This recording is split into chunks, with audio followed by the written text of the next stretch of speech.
everyone for coming. It's Local Firefighter Pension Board. The first item on the agenda is declaration of potential conflicts of interest. They should have been reported to Becky before the start of the meeting. I'm not aware of anything that has been reported. Happy with that, Becky? You're muted, Becky. I've had nothing reported to me, thanks. Sorry about that. And we, as I'm aware, we don't have any apologies for absence either in the meeting. Okay. No. Moving on swiftly on to then the next agenda item, which is appointment of chair. It moves over to the employee side, as I'm aware this time. Do we know who's up for being the chair? Yeah. I think that would be Craig or Sybil. Sybil? Craig? Yeah, well, I was actually going to nominate Councillor Fielding if Sybil's happy to go with it. It is, though I'm at this moment in time, I transferred the thing over to me other iPad. I haven't got sight of an agenda. Is a bit of a difficulty, but there you go. I've got a bit of trouble with IT here. Hang there on. we go. I've got sight of I've read it all through and read the papers. Oops. Right. Open.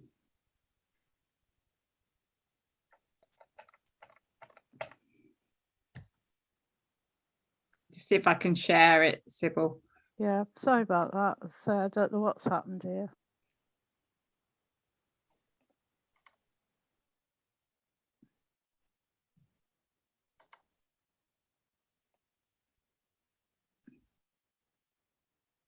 Thank you. There you go. Can you see that? I can see that. Not a problem. There we go.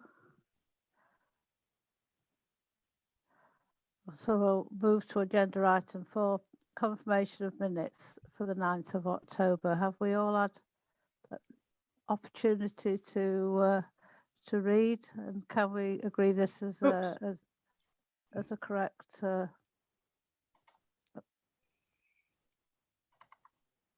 correct minutes?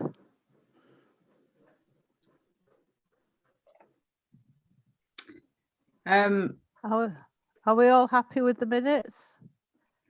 What's the best way to do this? I think so. There are a couple of actions. Yeah. So we've added that to the chair.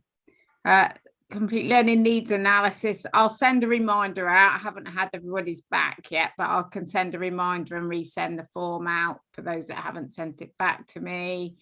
I've added to the risk register that transfer to the correct pension scheme. We'll come on to that later on the agenda. Administration strategy. We did have a strategy when we were with Leicestershire for our pension administration. I need to revise that. Unfortunately, with everything going on with the current remedy issues, I haven't had a chance to do that for this meeting, but I will bring it back to the next meeting. And I think that was everything else on there. So okay. Yeah. Are we all content? Can we move on to agenda item 5, which is the age discrimination remedy? Is that you, Becky? Yes. So I think, let me just see how you've got all the highlighted bits that I just wanted to talk to on here, but is everybody happy sharing that? So we've had quite a lot of information there off Claire, so given a lot of the background, I think hopefully you'll all, it was so complex, I think it was very beneficial to have some training on that before we came to today's meeting. So I will sort of run into the sort of nuts and bolts of the report, I've had a letter from the FBU, which I've appended to the end of to this agenda item, requesting that we implement with immediate effect the remedy. I am, just to give you an update on where we are, obviously we've been looking at this very closely. We have several cases of people that are due to taper into the new scheme. We've got people that are coming up to retirement, and you'll be aware there is a court case of three court cases, 2 of which against this authority, on implementing for ill health claims for people that have already retired. I can't comment very much on that because it's ongoing and has only just really started. But the whole purpose of this report is to discuss what we're doing as a general on where we're moving forward on implementing remedy where we can. So in 2.14, I've highlighted some of the risks. Most of those you'll be aware of from the training that you've had. A lot of them, the biggest one for me is around the tax charges, and how we would implement those and how we would collect the contributions from employees. I think that the problem is we know that whatever we do, it's probably not going to be the right thing until we've got all the guidance and a new legislation in place. So that's the biggest risk, that is trying to balance between doing something in a very timely manner and following the remedy and what we're required to do under the court case, the remedy, to try and put right the discrimination and trying to minimise the risks of us doing something that's incorrect, and having to retrospectively go back and correct that.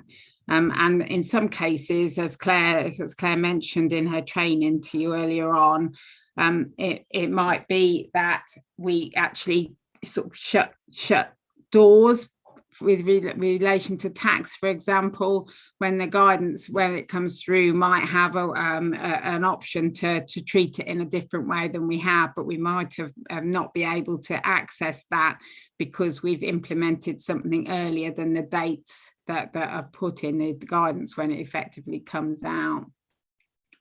So one of the other risks that I'm really concerned about is trying to get effective communication out to our members in an understandable format.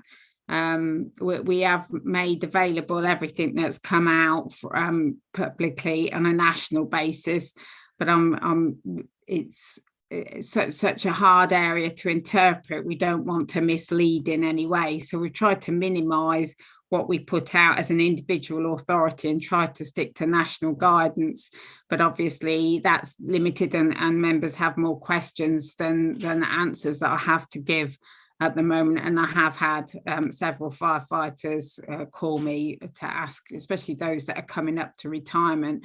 And I completely have so much sympathy with people that have worked all their working lives and saved into their pension scheme, and they're now not able to know exactly what they're going to get.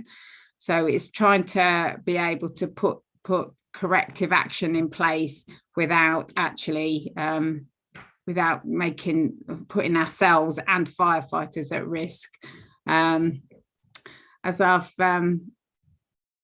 As I've highlighted on here, if we make those changes to any legislation, we are at risk that anything that we do could be incorrect, and any assumptions that we make, if they are incorrect, there'll be financial implications both to the fire authority and to scheme members. I suppose for me, the key things that a scheme manager, the fire authority are having to make imminently are, one, whether we continue to taper members into the new scheme. And I have, just to update you on that decision has to go to fire authority to be made. On a day-to-day basis, the scheme manager function is delegated to myself, but with these policy issues, I want to take them through to fire authority so they have proper scrutiny. But in the interim, I have instructed the payroll department, or the payroll section, not to taper any new members. So we're not tapering any at the moment, but that is pending a decision to be made by Fire Authority. And we're having a meeting to consider looking at that under urgent actions in the next week or so. So we've got those coming up to retirement. We have somebody due to retire in April.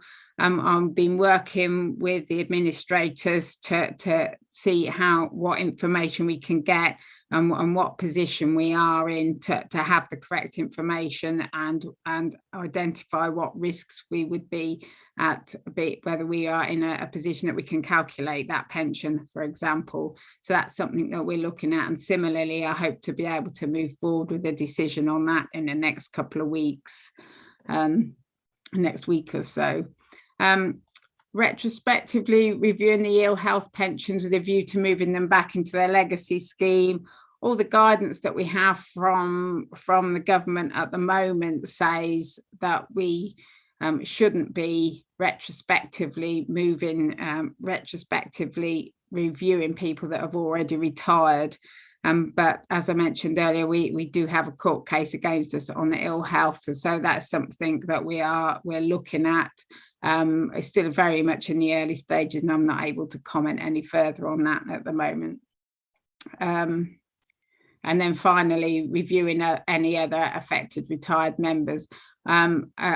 I've had a look at our data, and we believe that we only have those two ill health cases that have already retired. So I think our risk on that one is limited. So the recommendation on this report was to invite you to make comments in your roles, to advise and ask anything that you feel that would be pertinent, that you would like us to take into consideration when we're discussing these issues with Fire Authority. So I stop sharing, then I can see everybody.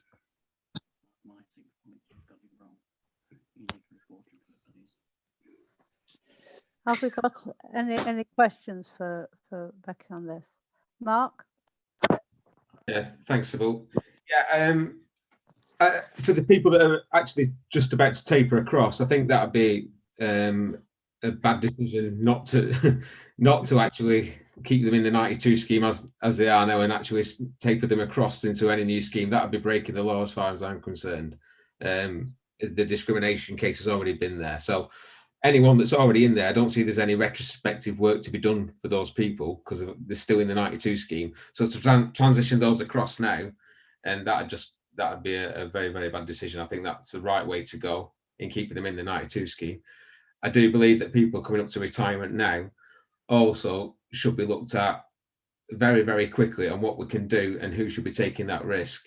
Because although there's government guidance on this, there's actually a legal case, and it's actually breaking the law now to keep discriminating against them, as I've sent in the letter to you. So I do very, very strongly feel that we need to look at what things we can put in place for these immediate detriment cases. I know there's the two in court at the minute for those ones, and obviously there's not a lot we can do until that decision is done on those ones. However, we have got people that are retiring, and the risk should be with the service and not with the people that are actually retiring now. They're being discriminated against illegally, and we shouldn't put anybody in that situation. That's my feeling on it, and I think there are options that can be done, as other brigades have done that and looked at ways around it. And there may be a risk, but it's not as significant risk as still discriminating against people. That's my view on it at the minute.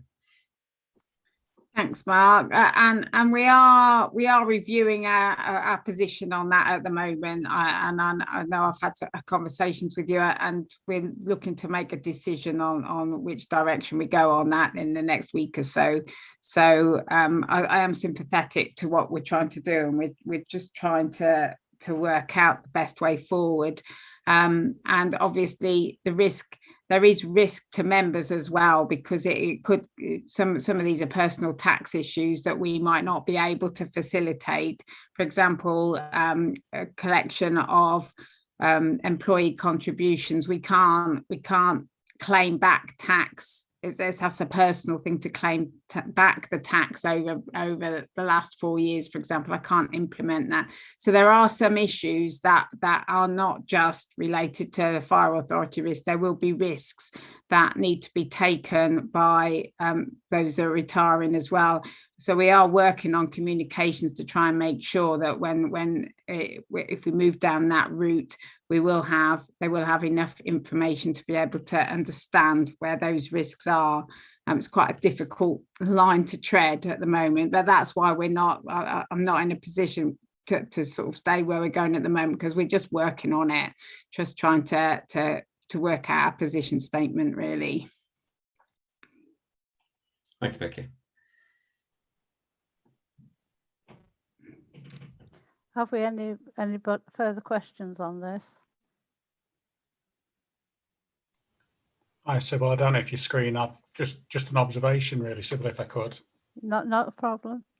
Yeah, I mean, Becky's really, what as she always does, is covered in the report the risk financially and those kind of things about that. But there's also something we kind of need to keep us focused on, is there's going to be lots of people for a number of years who are very undecided about what they're doing. And I suppose really not just as the employer rep here, but also as the Deputy Chief Fire Officer of the service, that gives me some concern for at least the next 5 years about workforce sustainability and also industrial relations, not with the representative bodies. I'm talking about directly with our staff and what they expect from us. So, you know, Becky, I know we're talking with we're talking with our insurers around some of the risk, but also I know there's discussions with Tracy around workforce planning, and there's some particular challenges about the workforce, and for lots of other reasons, COVID and impact of finances. So I guess really to give more other members that we are having those kind of discussions and having those thoughts around what the workforce and the sustainability and the indecision that it's going to create for individuals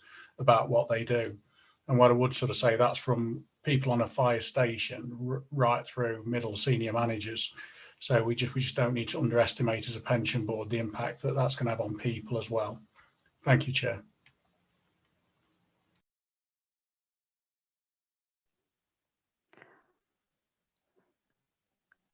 Are there any other people wanting to raise any further questions? If not, can we agree the recommendations? Yeah, we'll move on to the next agenda item then. Have you got the agenda? Do you want me to? Please. Yeah, I can share it again. Let's get it back up. All right.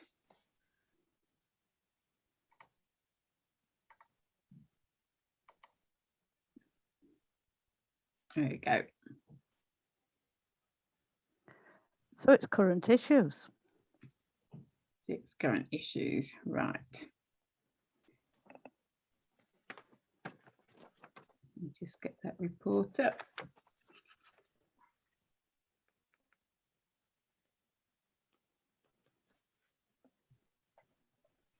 Aha. Now, I haven't got that report up, actually. Whoops.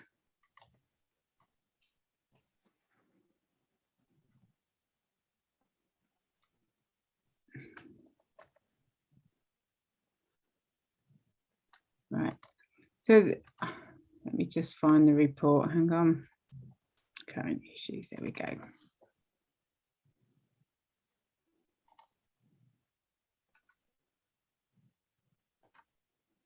I thought I'd got them all open and I've missed that one. So this report we normally consider has all the issues that are ongoing. The main one was obviously the one we've just discussed. So there isn't a whole lot more on there. I'm just still trying to find my report. I've moved it in my so that's out.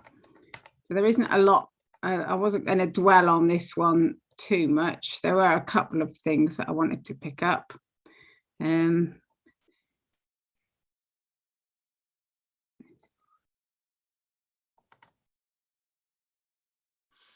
Right. 6, 7. I didn't even know if I circulated it. Has anybody else received it? I'm not even sure I added it to the agenda. You've got two titled pension risk register, but one's agenda item 6, one's agenda item 7. Right.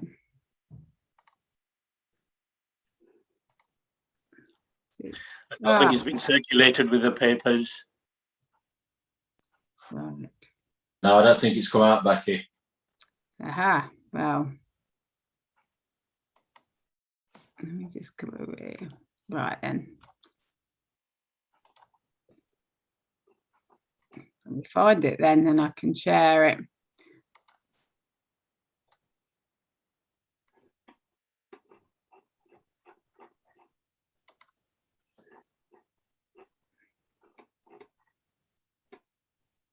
Here we go.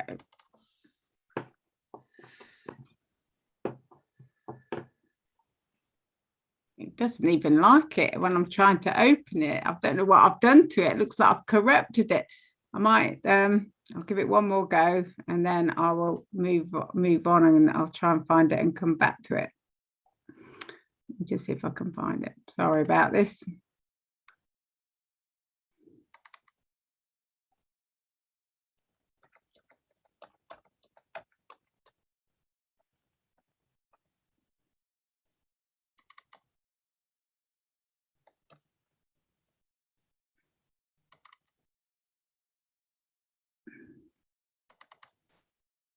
Almost there.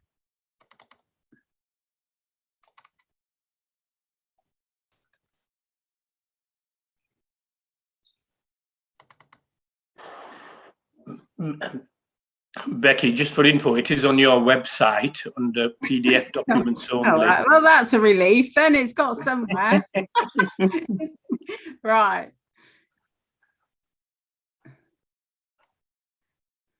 Oh, for heaven's sake. Can everybody see that? Yeah, can everybody see that on there? Right then. So this one, so the main area that probably we ought to talk about is that this is the first pension board since we've moved to our new administrators, and Helen and Eunice are here today with us. So I would say that the transfer has gone exceptionally well as far as I'm concerned. I've had no major issues in transferring of data or anything, so that was one of the biggest risks that we had. So I'm really pleased about that. I've been out visiting stations, and a lot of members have commented on how much they're liking the access that they've got to information on the website, and how useful the portal is. So everything I've had has been good news, and you know, given that it was such a big project and we undertook this during when we first went into lockdown, we had to make a decision. It was this time last year at the end of March whether we went for putting the contract out for tender or not, and we were in a difficult position because we couldn't carry on with our existing providers.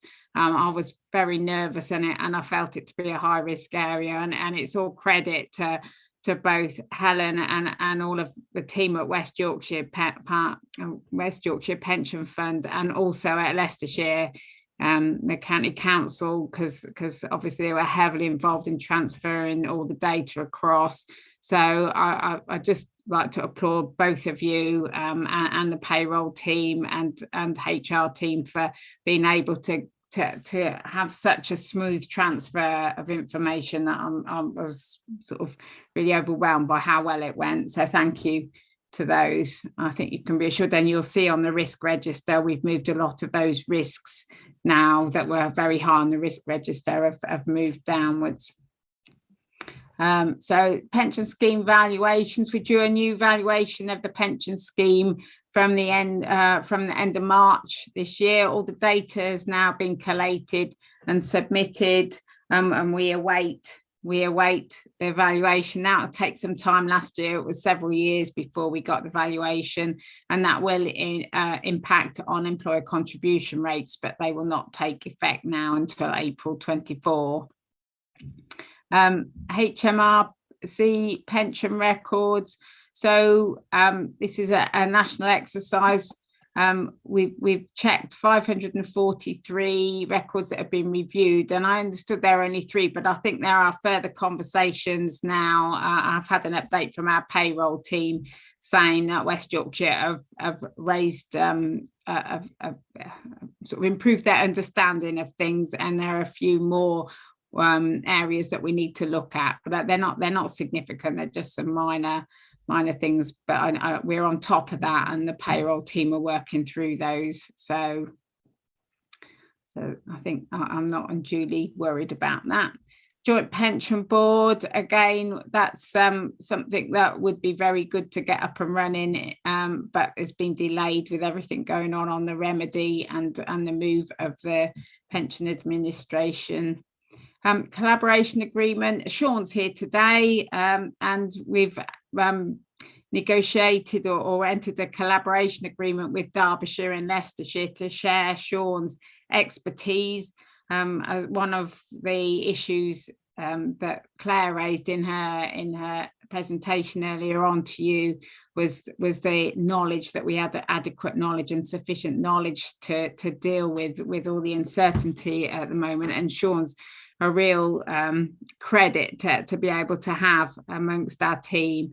He's worked for Derbyshire for many years and sits on various national pension panels, so he's certainly been useful to me. I've been using him even though the contract doesn't start till the 1st of April, so thank you, Sean, for being so flexible there. And I think you'll all be you'll be a familiar face at our boards going forward.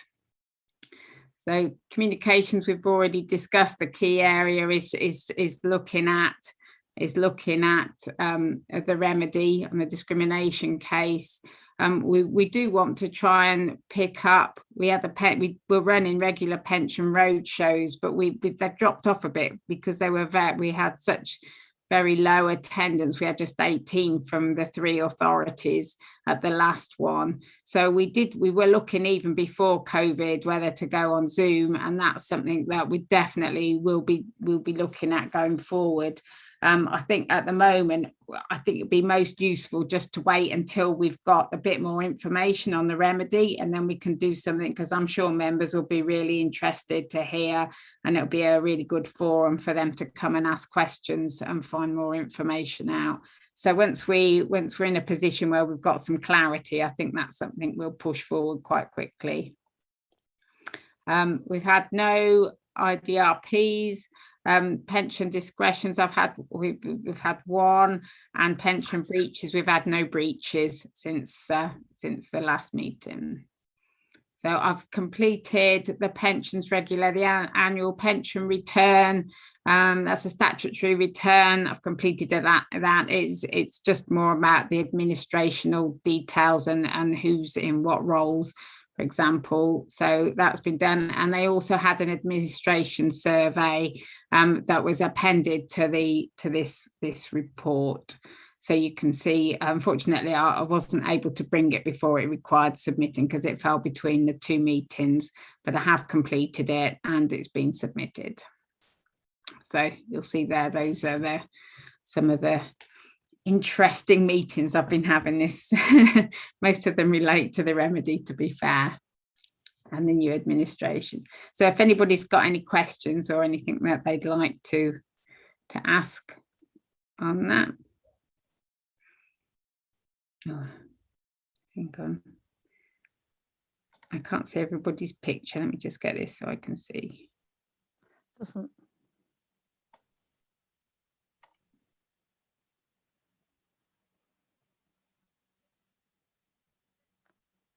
Are there any questions? If not, we'll move on to risk register. Hopefully, I've got this one up. So twice now.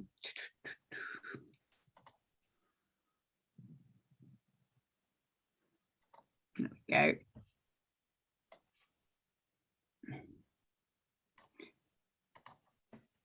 So as I mentioned earlier on, the main changes on the risk. Oh, what have I done here? The main changes on the risk register are, I don't know how I've got those. I couldn't do that if I tried. I have no idea how I've done that. Oh God, I've done it again. Oh dear. Oh, I'm just going to keep my mouse still there. So most of them relate around the administration, changes to the administration. Those are mainly improved on the risk register, but since we've had the transfer of data.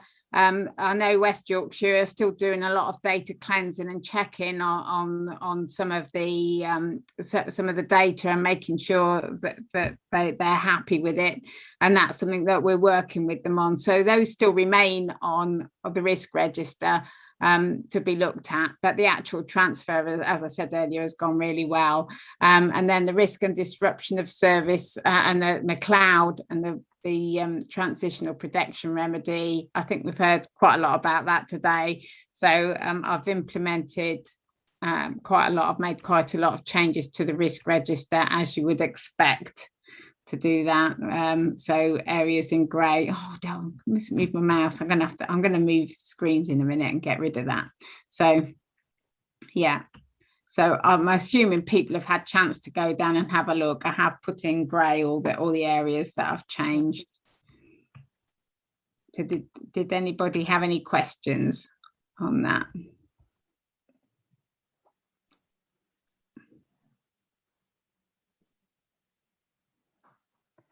No, can we agree the recommendation? I think it was just to note that. It's just note it. Yeah, I think it's just. We'll move on to pension fund administrator. That was over to Helen. That one. I can cut the report up if that helps.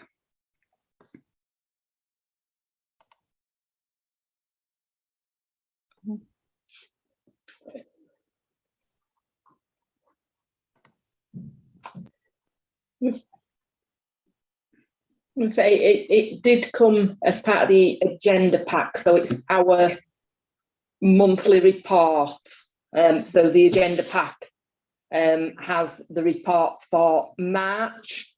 So we did also send one for February, which refers to the work done in January. So that was the kind of first complete month after the takeover, the handover.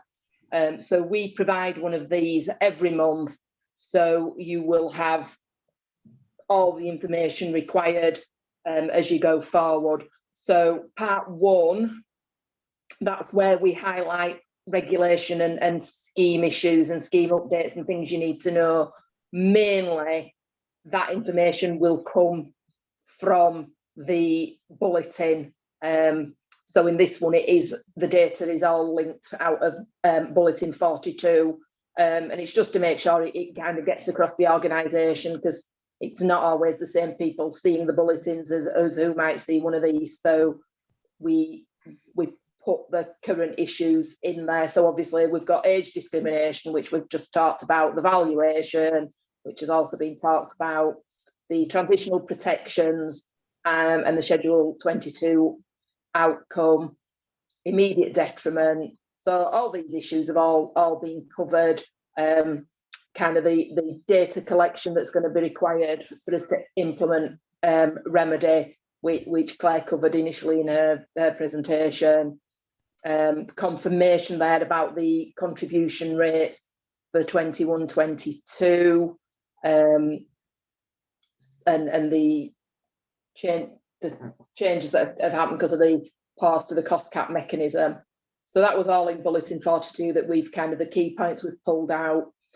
Part two, we will highlight any issues we've had with certain members, certain member records, things going wrong, things going really well. So obviously in there there's nothing, so we've got nothing to report there. Part three, we kind of give you an update from kind of more what's going on at West Yorkshire Pension Fund and what we're doing. So just to confirm there that the working from home due to the COVID hasn't caused any work problems particularly, and everything is carrying on as normal, and we're meeting the time limits as best we can. just confirmation that the data collection spreadsheets were returned to GAD for the 2020 valuation, letting you know that from April 2021, the consumer price index pensions increase is going to be 0.5%.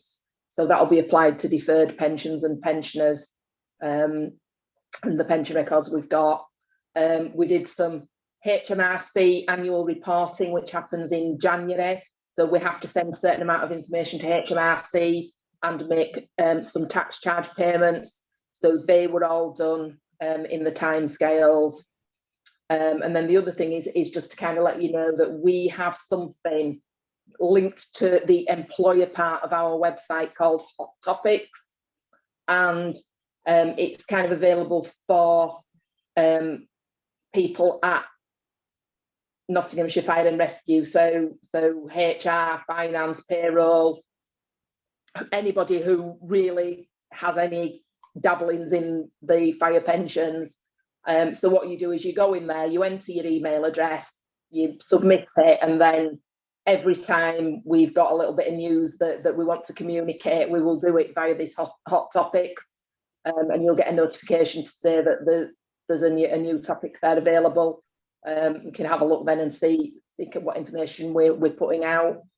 It was just used today, but not for the best of reasons. We had a bit of a power outage at Bradford, so you lost access to the website and being able to submit through the portal, and what have you. So we did send something out there to kind of let people know. But we will use it for all kinds of things. So like, you know, if certain like deferred benefit statements, like, you know, when they've been processes started and they start to go out, it'll let you know when we've updated the pensions increase on deferred member records or pension records, all this kind of thing. Just you know, things we're doing in terms of if we create a new form, we will put that information on there. So it's just a very useful thing to have signed up to. Then part 4 of the report is the key performance indicators. So it's just letting you know what we've done in the period in February. So most of the stuff's 100. Got a couple of cases for the deferred benefits that we didn't meet the target, and obviously one estimate. That's obviously a slight issue because it's saying 80%, but because we've only done 5 cases, one not meeting the target on one takes us under the 85%. But you can see that we've got a 10-day target and the average time taken for the 5 were 8.2. So I suspect that there was just one case that was a little bit more complicated and required a little bit more work, and we might have had to and fro to kind of get confirmation of information. So that's why that one took a little bit longer. And spouses potential, that's one where just a pensioner writes in and wants to know what their spouse would get upon their death. So it's not an actual case, it's just a kind of what if. And we had one of those that didn't meet the target date there. But generally speaking, the main ones we're hitting 100%.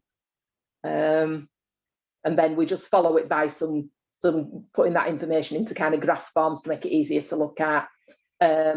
We go a bit further down to number 5, we'll let you know how many people, how many Nottinghamshire Fire members have signed up to the website. So you've got 71 actives and 22 pensioners, and with 23 deferred. So that's kind of building up, considering it's only a couple of months. So that goes in a graph form as well. Then we supply you with a calendar of events that lets you know the type of work that we are going to do in a specific month. So we deal with life certificates every month, but then, you know, applying pensions increases, it's sat there in April. Issuing deferred statements, we've got that showing in kind of June, but we kind of start the process in April and try and get it out as early as possible. But pretty much June is we will have pretty much finished it, and everybody's will have gone out by June. And that, you know, got participating NFI in October. So that just kind of gives you an idea of what kind of work we're doing when. And then we supply details of your membership numbers, so how many members we've got in each of the schemes for you under active, deferred and pensioner beneficiaries. And then that goes into a graph underneath as well. Then we've got part 8 is our 5-year audit plan. So just giving you an idea of what areas are being audited and sort of the reassurance that we do audit quite regularly and are audited by external bodies quite regularly as well. We've added in a new section 9, which is helping. So although you've got the key performance indicators, this one is the overriding disclosure time limits. So there's certain things that overriding legislation say has to be done within certain periods. They are generally, they've got more of a time limit to do these than our KPIs. And then we'll let you know there whether there's been a breach of any of these overriding disclosure time limits in the month. So at the moment, there's none on just the general and the divorce. And that covers what we've got within our monthly report. So like I say, you will get one of these in that format each month with the updated information on it.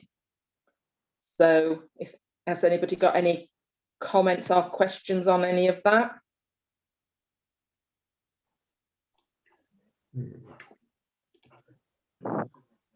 Thank you very much, Helen. Mark? Mark?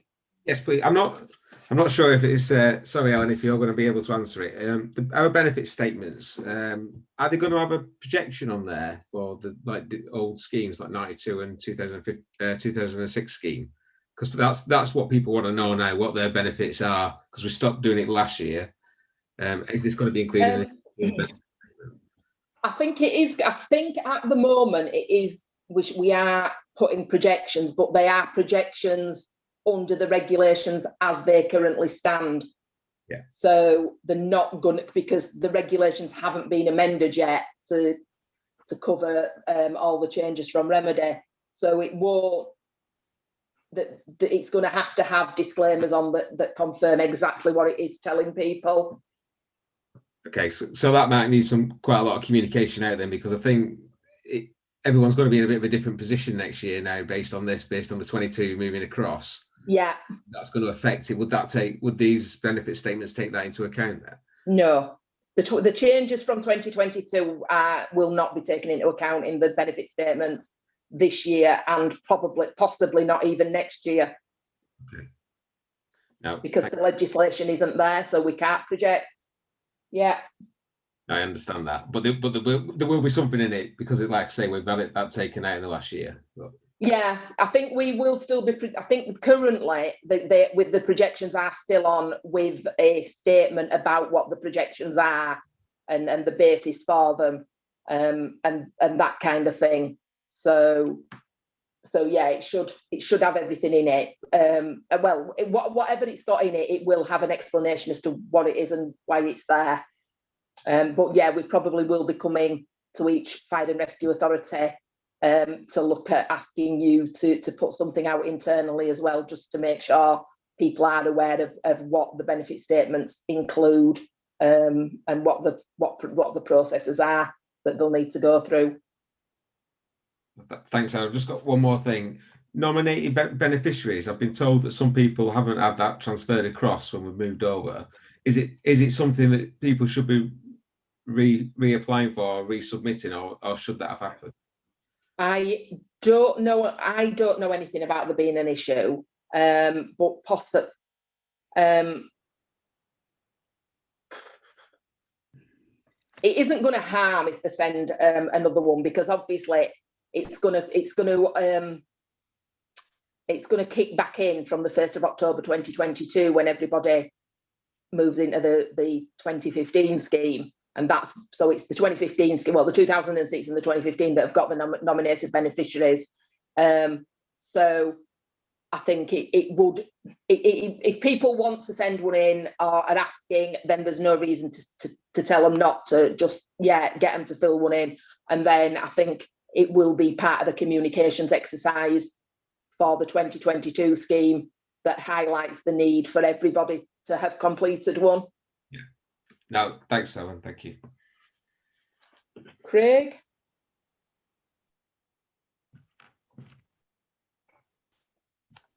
You're on mute, Craig.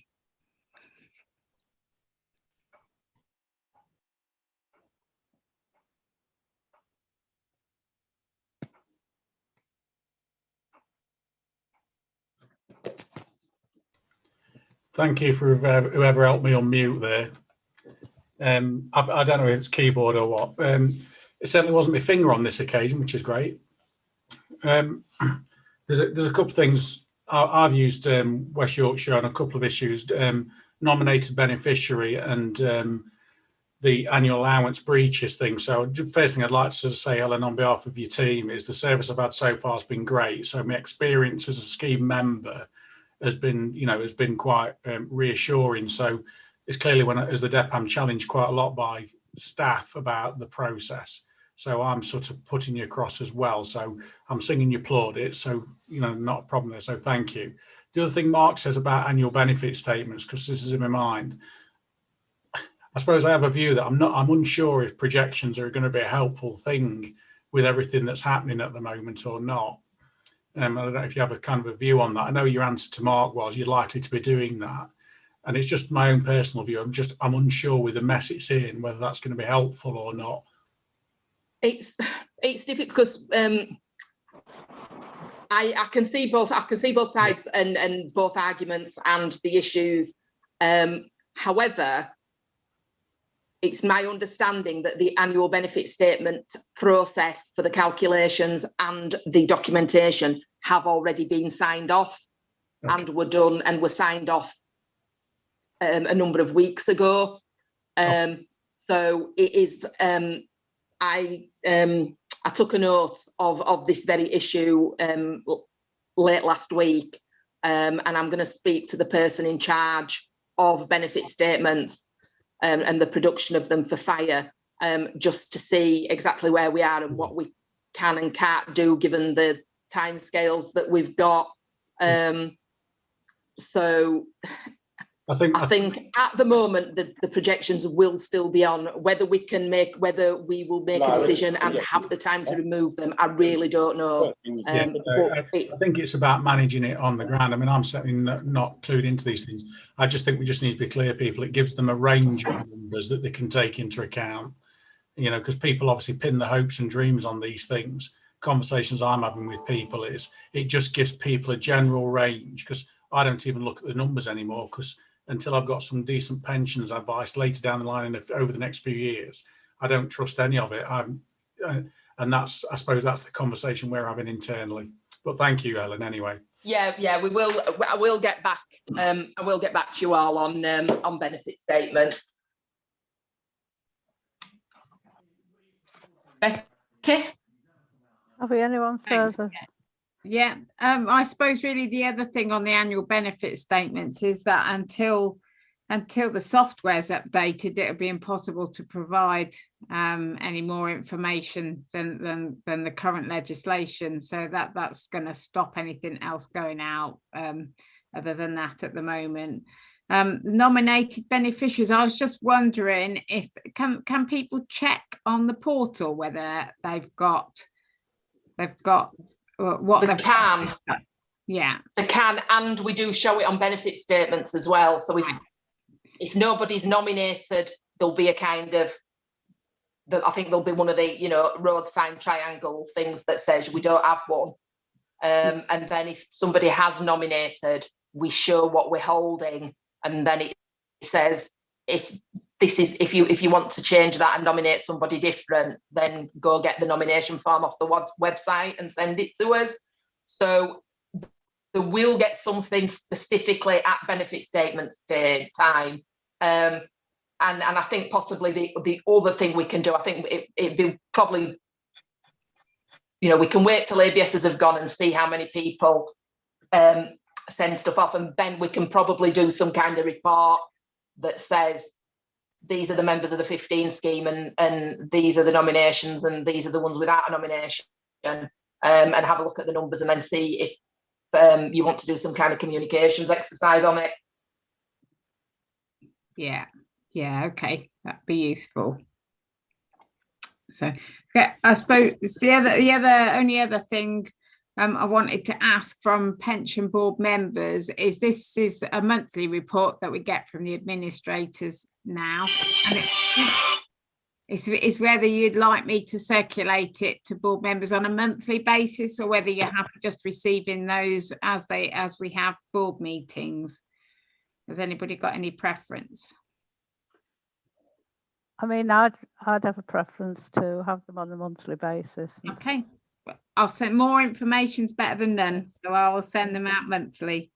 Same here, Becky. Yeah. Yeah. Okay, brilliant. Thank you. That was everything from me. Thank you. Claire? Hi, yes, sorry, I just getting my camera on. Just a comment on annual benefit statements. We did ask the Scheme Advisory Board last week to consider annual benefit statements, to consider two things really. One, yes, obviously the systems won't be able to provide annual benefit statements based on a remedied basis until legislation is in place. So it was around a statement and a caveat and a way of wording to prepare people for that and to explain why. And then secondly, it was to consider around projections, because projections can be a bit misunderstood. So projections for most members who are currently in the 2015 scheme, their projection is till normal retirement age on the 2015 scheme. Now, the difficulty with that is the 2015 scheme is subject to an accrual rate that will change every 4 years with the cost cap. And last year, or a couple of years ago, we saw we nearly breached the floor, and that might have adjusted the cost cap down. In the future, we might breach the ceiling. So there's an issue about actually as projections in a care world where your accrual rate of pensions will go up and down every 4 years that we can't possibly predict.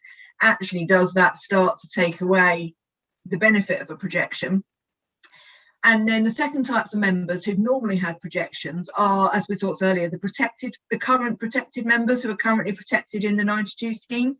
Now, because we know that protection stops from the 1st of April 2022, again, there was a question about whether actually putting those projections on the benefit statement this year is potentially misleading, because those projections may well take them past 1st of April 2022.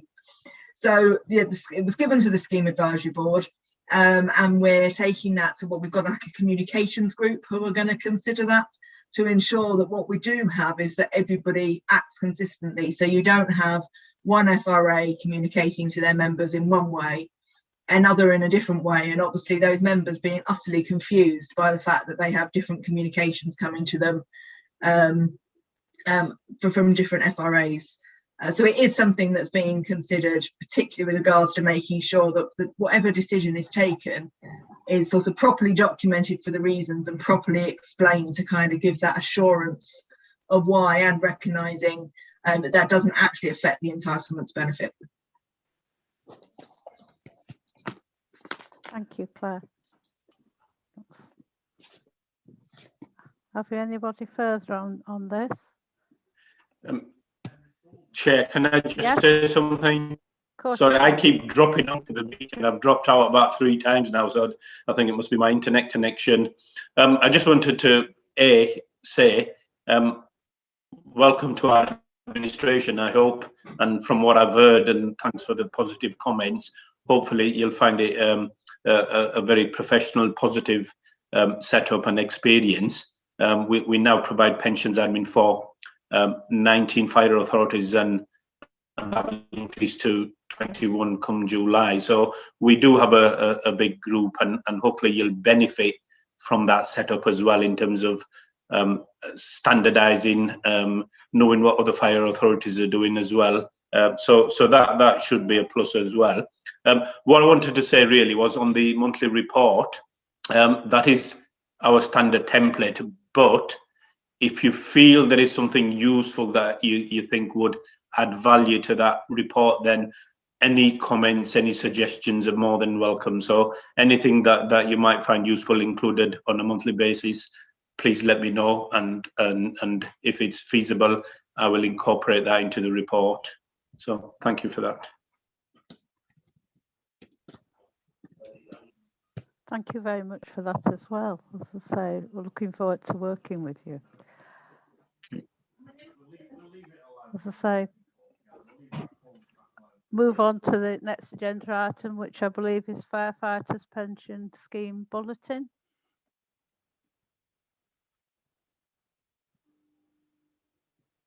That Becky? Hello, yeah, sorry, just trying to unmute myself there. I think we've covered most things in the bulletin. I think we've gone through them either in the administration report or in the current issues report to try and align that.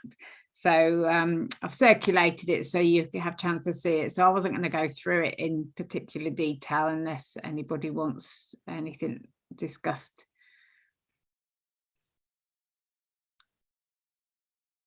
No. Has Okay. anybody got any issues with any other business? Have we got any other business? That's a question.